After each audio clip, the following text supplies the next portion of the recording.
এদিকে সিও কমিশনারকে মারার পর তার ড্যাশবোর্ডের ক্যামেরাও ভেঙে ফেলে, আর এই নিউজ সব জায়গায় চলতে শুরু করে। এরপর আগে যখন শিক ওখানে পৌঁছায় তখন তারা ওখানে কমিশনারের লাশ পায় না, আর তাদের মনে হয় যে কমিশনার হয়তো অ্যাক্সিডেন্ট করেছেই। কিন্তু পরে তারা ওখানকার কিছু জিনিস আর অবস্থা দেখে বুঝতে পারে যেটা অ্যাক্সিডেন্ট না, বরং কেউ তাকে মার্ডার করেছে, যেটা হয়তো শিওরই কাজ। নেক্সট দিনই হাওজার ফিউনারেলে সবাই ভীষণ দুঃখী থাকে। এখানে নামসুন তার মাকে বলে দেয় যে সিও তার ব্যাপারে সব কিছু জেনে গেছে, তো হং তাকে সাবধান থাকার কথা বলে। এরপরে হংয়ের কাছে বং আসে, আর তার সাথে কিছু কথা বলার পর তাকে জিজ্ঞাসা করে যে সেদিন সিওলে সে তাকে একটা লোকের সাথে দেখেছিল, তারা দুজনে কি ডেট করছে। হং বলে যে এমনটা না, ও একটা স্ক্যামার, আর আমি শুধুমাত্র ওকে ধরার চেষ্টা করছিলাম, যেটা শুনে বং খুশি হয়ে যায়। অন্যদিকে পুলিশ স্টেশনে সবাই মিলে ডিসাইড করে যে তারা সিওর লোকেশন ট্র্যাক করার জন্য সিওর ফোনে রাশিয়ার দিক থেকে একটা লিঙ্ক পাঠাবে, যে লিঙ্কটাতে সিও যদি রাশিয়ার লিঙ্ক ভেবে ক্লিক করে তাহলে তারা তার লোকেশন ট্র্যাক করতে পারবে। এদিকে সিও বিয়মকেও মেরে ফেলে। তখনই তার কাছে নামসুনের কল আসে, যে রেগে তাকে বলে যে তুমি নির্দোষ লোকদেরকে কেন মারছ, সাহস থাকলে আমার কাছে এসো। এটা শুনি সিও তাকে জিজ্ঞাসা করে যে তুমি কি ডুগোতে আমার উপরে নজর রাখার জন্য এসেছিলে, আর আমাদের মধ্যে যা ছিল সব কি মিথ্যা। নামসুন বলে যে হ্যাঁ, আর আমি খুব তাড়াতাড়ি তোমাকে ধরবো। এটা শুনি সিও তাকে বলে যে তুমি আমাকে কোনোদিনও ধরতে পারবে না। এই বলে সে কল কেটে দেয়। আর ঠিক তখনই তার কাছে একটা লিঙ্ক আসে, যেটা শিকের টিম তার কাছে সেন্ড করেছিল তার লোকেশন ট্র্যাক করার জন্য। আর এদিকে ভুল করে সিও রাশিয়ার লিঙ্ক ভেবে ওই লিঙ্কটাতে ক্লিকও করে দেয়।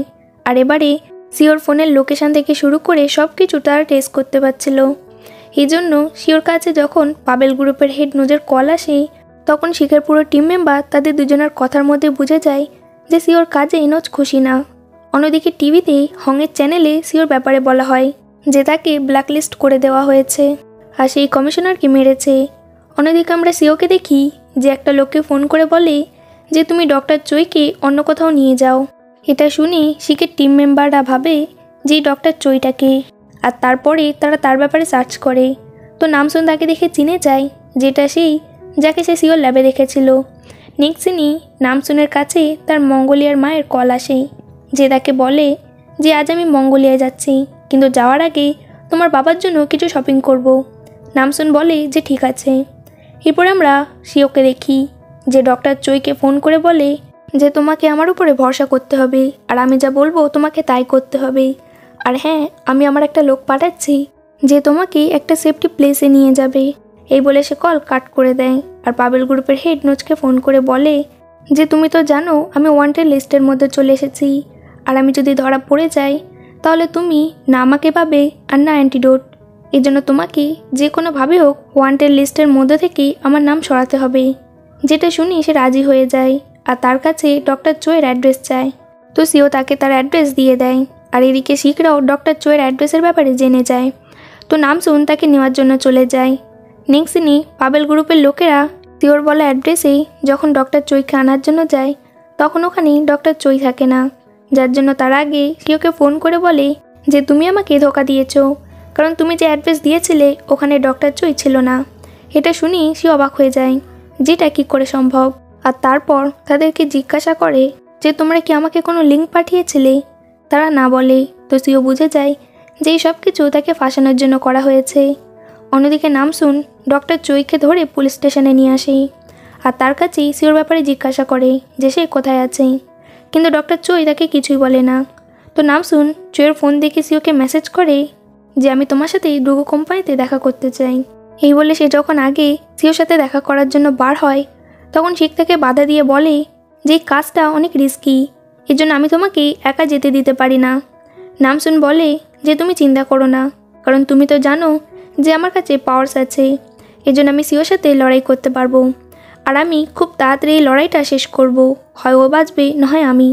এটা শুনি শিখ তাকে বলে যে তুমি মরার কথা কেন বলছো, তুমি তো জানো যে আমি তোমাকে ছাড়া বাঁচবো না। এটা শুনে নামসুন তাকে প্রমিস করে যে আমি তাড়াতাড়ি ফিরে আসবো। তো যাই হোক, যাওয়ার আগে শিখ নামসুনকে বলে দেয় যে সিওর মোবাইল থেকে অ্যান্টিডোটের ব্যাপারে আমরা কোনো ইনফরমেশন পাইনি, এই জন্য প্রথমে তোমাকে অ্যান্টিডোটের ব্যাপারে খোঁজ নিতে হবে। নেক্সট দিনে নামসুন সিওর ক্যাবিনে গিয়ে অ্যান্টিডোটের ব্যাপারে কিছু খোঁজার চেষ্টা করে, কিন্তু সে ওখানে কিছুই পায় না। অন্যদিকে আমরা সিওকে দেখি যে বোঝা যায় যে তার ফোন হ্যাক হয়ে গেছে। এই জন্য সে নামসুনের সাথে কাটানো কিছু সময়ের কথা মনে করে, যে নামসুন কিভাবে তার ক্যাবিনের ফটো নিত আর সমস্ত ইনফরমেশান শিখকে পাঠাতো।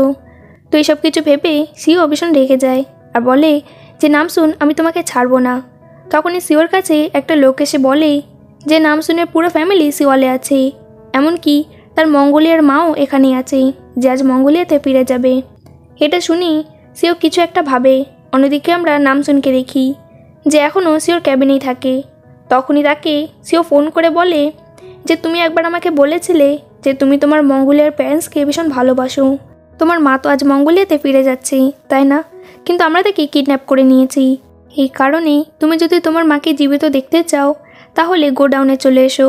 আর হ্যাঁ, যদি পুলিশকে আনার চেষ্টা করেছো তাহলে আমি তোমার মাকে মেরে দেব। তো তাদের এই সমস্ত কথা শিখো শুনছিল। এই জন্য সে নামসুনকে বলে যে আমি তোমাকে ওখানে একা যেতে দেব না। কিন্তু নামসুন তাকে বারণ করে দেয় যে আমি তোমাকে ওখানে নিয়ে যেতে পারবো না, না হলেও আমার মাকে মেরে দেবে। নেক্সট দিনে হংয়ের কাছে অপোলিন্টের মেম্বার এসে বলে যে তুমি কি সুজেন নামে কাউকে চেনো? হং বলে যে হ্যাঁ, আমি ওরা একসাথে বিজনেস স্টার্ট করেছিলাম, কিন্তু আমি আগে এগিয়ে গেছিলাম আরও পিছনেই থেকে গেছিলো, এই জন্য আগে তার সাথে আমার কোনো যোগাযোগ হয়নি। যেটা শুনি অপোলেন্টের মেম্বার তাকে বলে যে আজকাল সুজেন ব্রেড সঙ্গের সাথে দেখা করছে আর ডুগো কোম্পানির সমস্ত ব্ল্যাক মানির হিসাব নিকাশ সেই করছে। অন্যদিকে ব্রেড সং সুজেনের সাথে দেখা করে, তো সুজেন তাকে দুটো ব্যাগ দিয়ে অন্য একজনকে দেওয়ার কথা বলে, যেটাতে ব্রেড সং তাকে বলে যে এটা সেফটির কাজ। তো সুজেন বলে যে সেফটি বলে তো কিছুই নেই, এখানে শুধুমাত্র টাকার খেলা। এরপর ব্রেড সং সুজেনকে জিজ্ঞাসা করে যে আমি তোমাকে যে কাজটা দিয়েছিলাম সেটা কি তুমি করেছো? সুজেন বলে যে হ্যাঁ। এরপর সিন শিফট হয় আর আমরা দেখি যে হং সুজেনের সাথে দেখা করতে যায়, যেখানে সে তাকে বলে যে তুমি এতটা নিচে নেমে যাবে যে শেষ পর্যন্ত ড্রাগস ডিলিং করবে, এটা আমি ভাবতেও পারিনি। আর তারপরে তার কাছে ব্রেড সঙের ব্যাপারে জিজ্ঞাসা করে, কিন্তু সে দেখে কিছুই বলে না, বরং তার লোকদেরকে উল্টো হংকে মারার জন্য পাঠায়। কিন্তু হং তাদেরকে মেরে ওখান থেকে তাড়ায়। আর তারপরে ভয়ে সুজেন তাকে ব্রেড সঙের ব্যাপারে বলে দেয়। তো হং আগে ব্রেড সঙের সাথে দেখা করতে যায় আর তাকে বলে যে তুমি একটা স্ক্যামার, তুমি আজ পর্যন্ত যত মহিলার টাকা নিয়েছো সবাইকে তাদের টাকা ফেরত দিয়ে দাও। কিন্তু ব্রেড সং তাকে বলে যে আমি এমনটা কিছুই করিনি, বরং আমি যাদের টাকা নিয়েছিলাম তাদের টাকা উল্টো ডবল করে দিয়েছি। এরপর হং তাকে জিজ্ঞাসাবাদ করে যে তুমি আমাকে বলো যে ফটোতে তুমি সিওর সাথে কী করছিলে। সিন এখানে কাট হয়ে যায়। অন্যদিকে আমরা নামসুনকে দেখি যে গোডাউনে সিওর সাথে দেখা করতে আসে। তো সিও তাকে বলে যে তোমার মঙ্গোলিয়ার মা এখন বম নিয়ে ঘুরছে, এজন্য আমি তোমার সাথে একটা ডিল করতে চাই। এই বলে সে নামসুনের দিকে একটা ড্রাগস ছুড়ে দিয়ে বলে যে তোমাকে এখন এটা নিতে হবে, আর এটা নেওয়ার পর তোমার জল পিপাসা এতটাই বেড়ে যাবে যে তুমি জল না খেয়ে থাকতে পারবে না। আর এইভাবে তোমাকে 1 ঘন্টা কাটাতে হবে, কিন্তু 1 ঘন্টার মধ্যে তুমি যদি জল খেয়ে ফেলো তাহলে তোমার মায়ের কাছে থাকা বম ব্লাস্ট হয়ে যাবে, কিন্তু তুমি যদি 1 ঘন্টা কাটিয়ে দাও তাহলে আমি তোমার মাকে ছেড়ে দেব। এটা শুনে নামসুন তাকে বলে যে ঠিক আছে, আমি যদি 1 ঘন্টা নিজেকে কন্ট্রোল করতে পারি তাহলে তুমি নিজেকে পুলিশের কাছে সারেন্ডার করে দেবে। সিও রাজি হয়ে যায় আর তাকে বলে যে আমি পুরো শিওর যে তুমি এটা কোনোভাবে করতে পারবে না। এই বলে সে বাইরে চলে আসে আর সিসিটিভি ক্যামেরার মাধ্যমে বাইরে বসে ভিতরের দৃশ্য দেখে, যেখানে নামসুন ড্রাগস নিয়ে নেয়, যে ভিডিও ফুটেজটা সে হংয়ের কাছে সেন্ড করে। তো হং এটা দেখে ভয় পেয়ে যায় আর নামসুনকে বাঁচানোর জন্য তাড়াতাড়ি ওখান থেকে চলে যায়। কিন্তু যাওয়ার আগে সে শিক্ষক এই ব্যাপারে ইনফর্ম করে দেয় যে নামসুনের জীবন বিপদের মধ্যে আছে। এটা শুনে সেও চিন্তায় পড়ে যায়। এদিকে যাওয়ার সময় হং বাইক থেকে পড়ে যায়, কারণ নামসুন যে কষ্ট পাচ্ছিল সেটা সে আর তার মা দুজনেই ফিল করতে পারছিল। আর তারাও জলের জন্য ছটফট করছিল, কারণ তারা একে অপরের সাথে কানেক্টেড ছিল।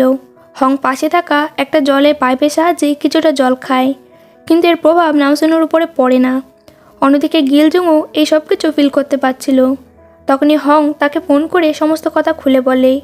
তো গিলজু, যে তার বয়ফ্রেন্ডের সাথে কোথাও ঘুরতে এসেছিল, সে তাকে বলে যে আজ আমি আমার সমস্ত পাওয়ার ইউজ করতে যাচ্ছি, কিন্তু আমি জানি না যে আমি বাঁচবো নাকি মরবো, কিন্তু আমি তোমাকে এটুকু বলতে চাই যে আমি তোমাকে অনেক বেশি ভালোবাসি। এই বলে সেখান থেকে চলে যায় আর একটা বুদ্ধার মূর্তির সামনে এসে বলে যে তুমি আমার সাথে যা ইচ্ছা তাই করতে পারো, কিন্তু আমার বাচ্চাদেরকে বাঁচিয়ে নাও। এই বলে সেই পুরো মূর্তিটাকে ওঠায়। তো তার ভিতরে সমস্ত পাওয়ার বাইরে বেরিয়ে আসে। যেটা হং আর নামসুন দুজনাই ফিল করতে পারে। তো তারা দুজনাই পুরো সুস্থ হয়ে যায়। এদিকে নামসুন গোডাউনের দরজা ভেঙে যখন বাইরে আসে তখন সে দেখে যে গোডাউনের দরজায় বম লাগানো আছে, যেটা সে ধরে দূরে ছুঁড়ে ফেলে দেয়। এদিকে সিও যে ফোনে সব কিছু দেখে অবাক হয়ে যায় যে নামসুন এখনও বেঁচে আছে। তো সিও কিছুটা ড্রাগস নিয়ে নামসুনের কাছে যায়। নামসুন এখনও কিছুটা উইক ছিল। তো সিও তাকে বলে যে তুমি যে ড্রাগস নিয়েছো সেটা আমি বানিয়েছি, এই জন্যের প্রভাব তো তোমার উপরে পড়বেই আর তুমি আস্তে আস্তে উইক হয়ে মারা যাবে। এই বলে সে নামসুনকে দৌড়ে ছুঁড়ে কয়েকবার ফেলে দেয় আর তারপরে একটা রড নামসুনের দিকে ছুঁড়ে দেয়, কিন্তু নামসুন ওই রডটা ধরে নেয় আর শিওর দিকে ছুঁড়ে দেয়, যেটা শিওর পেটে লাগে। তো ওখান থেকে ব্লিডিং হতে শুরু করে। তখন ওখানে শিক এসে শিওর মাথায় বন্দুক ধরে আর রডটা নিচে নামানোর কথা বলে, কিন্তু সিও রেগে ওই রডটা নামসুনের দিকে ছুঁড়ে দেয়। তো নামসুন নিচে পড়ে যায়। শিক দৌড়ে নামসুনের কাছে যায় আর এদিকে সিও ওখান থেকে পালিয়ে যায়। তো নামসুন শিককে বলে যে আমি পুরো ঠিক আছি, কিন্তু তুমি প্লিজ আমার মাকে বাঁচিয়ে নাও। নেক্সট দিনই মঙ্গোলিয়া যাওয়ার ফ্লাইটের সমস্ত প্যাসেঞ্জারকে নিচে নামানো হয় আর বলা হয় যেখানে বম আছে। তো সমস্ত প্যাসেঞ্জার নিচে নেমে যায় আর তারপরে নামসুনের মায়ের ব্যাগ থেকে বম বার করে ডিসেবল করা হয়। অন্যদিকে শিক নামসুনকে হসপিটালে নিয়ে যায় আর যাওয়ার পথে তাইরিকে ফোন করে তার কাছে অ্যান্টিডোট চায়। তো তাইরি বলে যে আমার কাছে অ্যান্টিডোট নেই, কিন্তু আমি এখন কিমের বাড়ি আছি আর তার বাড়ি পুরো চেক করেছি, কিন্তু আমি কোথাও অ্যান্টিডোট পাইনি। এটা শুনি শিক বুঝে যায় যে অ্যান্টিডোট আমি গোডাউনেই পাবো। নেক্সট দিনে নামসুন, হং আর গিলজুং একসাথে হসপিটালে ভর্তি থাকে। অন্যদিকে আমরা তাইরিকে দেখি যে এখনও কিমের বাড়ি ছিল আর কাউকে মেসেজ করে জিজ্ঞাসা করছিল যে তোমার বাড়িতে কি কিম আছে।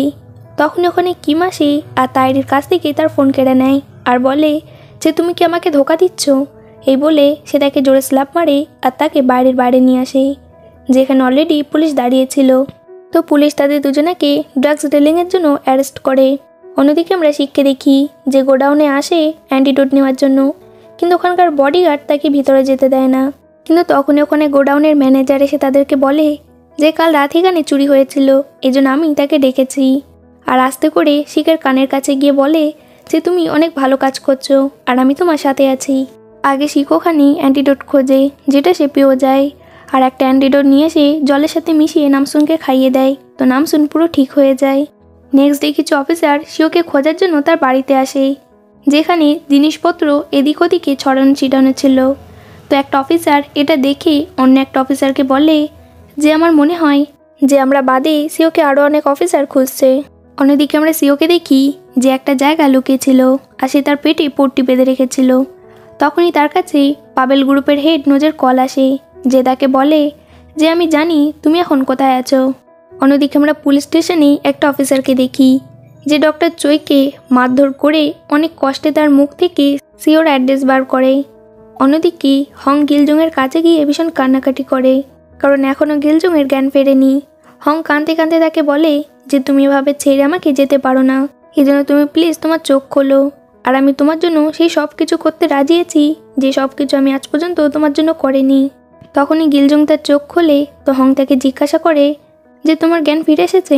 গিলজুং বলে যে হ্যাঁ, যেভাবে তুমি আমার কানের পাশে কান্নাকাটি করছো এই জন্য আমি চোখ না খুলে কিভাবে থাকতে পারি। এদিকে হসপিটালের বাইরে গিলজুংয়ের হাজব্যান্ড আর বয়ফ্রেন্ড একসাথে বসে থাকে। তখনই হং গিলজুংয়ের বয়ফ্রেন্ডকে ফোন করে বলে যে গিলজুংয়ের জ্ঞান ফিরে এসেছে। এটা শুনে গিলজুংয়ের বয়ফ্রেন্ড গিলজুংয়ের হাজব্যান্ডকে ভিতরে যাওয়ার কথা বলে, কিন্তু সে বারণ করে দেয় বলে যেবার থেকে তুমি গিলজুংয়ের সাথে থাকতে পারো আর তুমি তাকে সেই সমস্ত ভালোবাসাগুলো দিও যেগুলো আমি তাকে কোনোদিনও দিতে পারিনি। নেক্সট দিনে আমরা দেখি যে সেই পুলিশ অফিসার শিখকে ফোন করে সিওর অ্যাড্রেসের ব্যাপারে বলে। তো নাম শোনা শিখ একসাথে সিওকে ধরার জন্য বেরিয়ে যায়।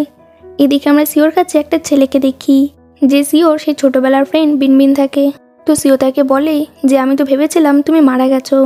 তখনই বিনবিন সিওর দিকে বন্দুকে তাক করে বলে যে তুমি তো ছোটোবেলায় আমাকে বলেছিলে যে আমাদের ওখান থেকে পালিয়ে যাওয়া উচিত, কারণ অন্য জায়গায় পাবেল নেই, কিন্তু পাবেল সব জায়গায় আছেই আর তারা আমাকে ধরে এতটাই ডেঞ্জারাস বানিয়ে দিয়েছে যে আজ আমার প্রথম অপারেশনের কাজ হচ্ছে তোমাকে মারা। আর আমি যদি নিজেকে বাঁচাতে চাই তাহলে তোমাকে মারতেই হবে। আর এমনিতেও ছোটোবেলা আমাদের প্যান্স আমাদেরকে ছেড়ে চলে গেছিলো আর ওটা পাবেলই ছিল যে ছোটোবেলা থেকে আমাদেরকে লালন পালন করেছে।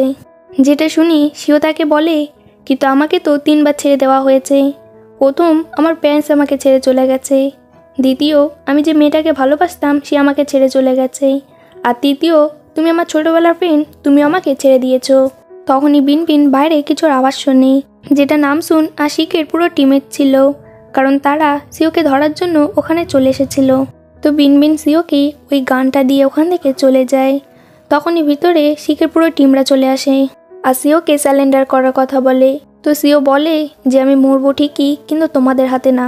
এই বলে সে তার মাথায় বন্দুক ধরে, কিন্তু নামসুন দেখে বাধা দেওয়ার চেষ্টা করে, কিন্তু সিও এসবের পরোয়া না করে শ্যুট করে দেয় আর নামসুনের দিকে তাকিয়ে তার শেষ নিঃশ্বাস ত্যাগ করে।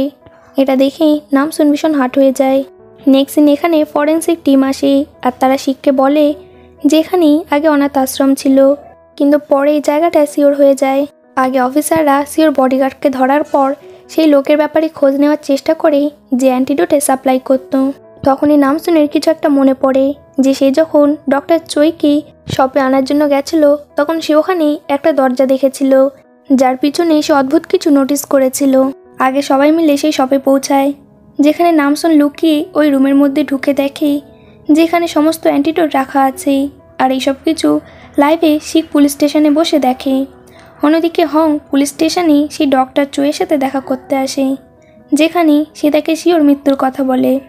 এটা শুনে ডক্টর চোই কিছুটা দুঃখী হয়ে যায়, কারণ সে তার অনেক ভালো ফ্রেন্ড ছিল।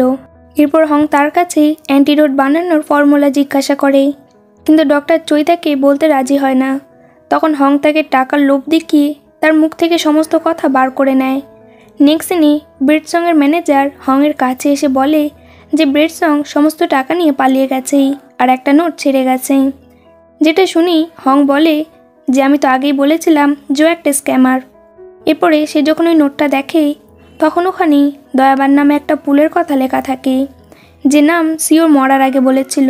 এরপর হং সুজেনের কাছে গিয়ে তার কাছে ব্রেডসংয়ের ব্যাপারে জিজ্ঞাসা করে। তো সুজেন বলে যে আমি তো ওকে ইডলিতে পাঠিয়ে দিয়েছি। হং বলে কিন্তু ও তো সমস্ত টাকা নিয়ে পালিয়ে গেছে। এটা শুনে সুজেন বলে যে ও এরকম করবে আমি ভাবতেও পারিনি। নেক্সট দিনই কমিশনার শিখের পুরো টিমকে প্রমোট করে দেয় আর সবার সামনে তাদেরকে পুরস্কৃত করে, কারণ তারা ড্রাগস ডিলিংয়ের কেস সলভ করেছিল। এখানে আমরা নামসুনকে পুলিশের ড্রেস পরে থাকতে দেখি, যার মানে তাকেও পুলিশের জব দিয়ে দেওয়া হয়েছিল, কারণ সে তাদের সবাইকে এই কেসে হেল্প করেছিল। এই খুশিতে রাতে নামসুনদের বাড়িতে পার্টি দেওয়া হয়, যেখানে গিলজুং হং আর বংকে এক হয়ে যাবার কথা বলে, কিন্তু বং তাকে বারণ করে দেয় যে হংয়ের উপরে এখন অনেক দায়িত্ব, এই জন্য তার কাজের উপরে বেশি মন দেওয়া উচিত। যেটা শুনে গিলজুং তাকে বলে যে সব তো ঠিক আছে, কিন্তু ঘর সামলানোর জন্য তো কাউকে দরকার। এটা শুনি হং বলে যে ঠিক আছে, এ ব্যাপারে আমরা পরে কথা বলবো। এরপরে সে সবাইকে বলে যে পরের সপ্তাহে আমরা শিখের ফ্যামিলির সাথে দেখা করব নামসুন আর শিখের বিয়ের জন্য। অন্যদিকে আমরা পুলিশ স্টেশনের সিন দেখি, যেখানে একটা অফিসার সবাইকে বলে যে আমি ওই শপের ওনারের ডিএনএ টেস্ট করেছি, যে সব থেকে আমরা অ্যান্টিডোট পেয়েছি। ওই লোকে ডিএনএ আর সিওর ডিএনএ ম্যাচ করে গেছে, এর মানে ওই লোকটাই শিওর বাবা। আগে শিওর বাবাকে পুলিশ স্টেশনে নিয়ে এসে জিজ্ঞাসাবাদ করা হয়, যেখানে সে তাদেরকে বলে যে আমার কাছে একটা ছেলে এসেছিল যে আমাকে ওই দোকান কিনে দিয়েছে, আমি জানি না ও আমার ভালো কেন চাইছে। নেক্সট দিন আমরা নামসুনকে দেখি যে শিখকে বলে যে শিওই হয়তো তার বাবাকে খুঁজেছে, কারণ সে হয়তো অনেক একা হয়ে গেছিলো এই জন্য। এটা শুনে শিখ তাকে বলে কিন্তু ওর বাবাই তোকে ছেড়ে চলে গেছিলো। আর তারপর নামসুনকে বলে যে ছোটোবেলায় যদি পাবেল শিওকে তাদের সাথে নিয়ে না যেত, তাহলে হয়তো কোনো ভালো ফ্যামিলি তাকে অ্যাডাপ্ট করে নিত আর তাকে ভালো শিক্ষা দিত। তো শিখ নামসুনকে বলে যে আমার যখন বাচ্চা হবে তখন আমি তাদেরকে অনেক ভালো শিক্ষা দেব, আর যদি মেয়ে হয় আর তোমার মতো পাওয়ারফুল হয় তাহলে আমি ওকে শেখাবো যে পাওয়ার ভালো কাজে কীভাবে ইউজ করতে হয়। তো এসব কিছু শুনে নামসুন তাকে জিজ্ঞাসা করে যে তুমি কি এখন আমাকে প্রপোজ করছো? শিখ বলে যে হ্যাঁ, আর নামসুনকে বিয়ের জন্য প্রপোজ করে। তো নামসুন খুশি হয়ে হ্যাঁ বলে দেয়, আর সে এত বেশি খুশি হয়ে যায় যে শিখকে ধরে উপরে উঠিয়ে দেয়। তো শিখ তাকে বলে যে আমাকে নিচে নামাও, কারণ আমি তোমার জন্য রিং এনেছি। নেক্সট দিনই অপোনেন্টের মেম্বার হংকে বলে যে নোচকে কেমন দেখতে এটা তো আমরা জানি না, কিন্তু করে এসেছিল টাকার কারবার শেখার জন্য। অন্যদিকে আমরা একটা জাহাজে একটা লোককে দেখি যে একটা চাকু দিয়ে অনেক লোককে মারছে, যে লোকটার অন্য কেউ না বরং ব্রেডসং থাকে। নেক্সট ডে শিখ নামসুনকে বলে যে আজ তোমার ডিউটির প্রথম দিন, যেটা শুনে নামসুন তাকে বলে যে তুমি কিছু একটা ভুলে যাচ্ছ। এটা শুনে শিখ নামসুনকে কিস করে। আগে শিখকে একটা অফিসার বলে যে আমরা সিওর ফোন খুঁজে পাইনি, কিন্তু ওর ফোন বিনবিন নামে কোনো একজন ইউজ করছে।